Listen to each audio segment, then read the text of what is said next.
आप में से कितने लोगों ने वाइब कोडिंग की है? वाइब कोडिंग से आप वाव करते थे। लवेबल, रैपलेट, जैमनी, इन सब से आपने एक वेबसाइट बनाई और क्विकली आपकी वेबसाइट अप एंड रनिंग हो गई। बट आपको लग रहा है कि दैट्स अ गुड वेबसाइट।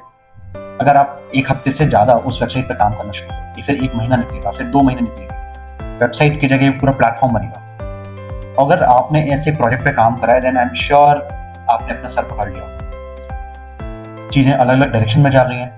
आपके एक जगह के टोकन्स अगर खत्म हो गए, आपने दूसरा मॉडल यूज़ करना शुरू किया, चीज़ें बिगड़ना शुरू हुई। क्यों? क्योंकि जो आप कोडिंग कर रहे हो वो वाइब कोडिंग POCs के लिए तो बढ़िया है, लेकिन जैसे ही आप कोई सीरियस होते हो, एक सीरियस प्रोजेक्ट बनाने जा रहे हो, वो चीज़ें क्रैश करने लगती हैं। ये इस तरह से है कि आपने एक घर बनाया बट उसका फाउंडेशन नहीं बनाया, और बस एक मैटर ऑफ टाइम है कब वो ड्रर से नीचे आ जाए। इस चीज़ को बचाने के लिए नया तरीका जो आ रहा है वो है स्पेक ड्रिवन डेवलपमेंट, SDD।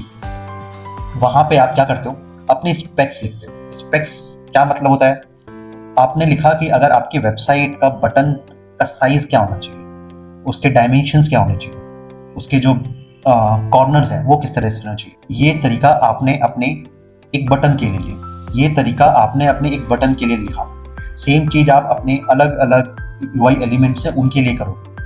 आपका जो वेबसाइट है उसका जो बेसिकली आप एक बड़ा प्लेटफॉर्म बना रहे हो, तो उसका जो विजन है आप वो लिखोगे। उसका जो टर्म्स यूज़ करने हैं, उसमें जो कॉपीज लिखनी है, जो टेक्स्ट लिखना है, आप उन तरीकों को लिखोगे।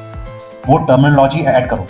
एक CA फॉर्म के लिए वेबसाइट बन रही है या एक डॉक्टर के लिए बन रही है, उसके दोनों में टर्म्स का अलग यूज़ होगा। आप उन चीज़ों को लिखोगे। आप अपने एक प्लेटफॉर्म बना रहे हो, अगर वो चीज़ पर यूजर लोग लॉग इन कर सकते हैं, अपना डेटा रख सकते हैं, डेटा का स्कीमा क्या होगा, डेटाबेस कौन सा होगा, आप ये सारी इंफॉर्मेशन लिखोगे so that AI can understand what it need to generate and on which technology. Let's say आप MongoDB यूज़ कर रहे हो, तो उसी तरीके के स्कीमा बनेगा, उसी तरह का कोड लिखेगा। आप एक छोटा सा कोड लिखोगे, एक प्रॉम्प्ट देके कि भाई मेरा ये कोड लिख दो, मुझे टेबल में डेटा रखना है और मेरी टेबल MongoDB है, तो वो एक बार के लिए होगा।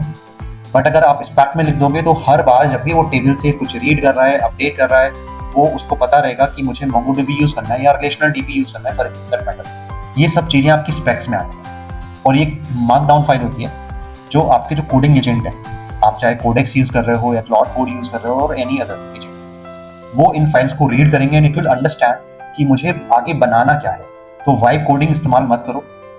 It's good just to get a wow feel with the AI, but go with the spec driven development, SDD.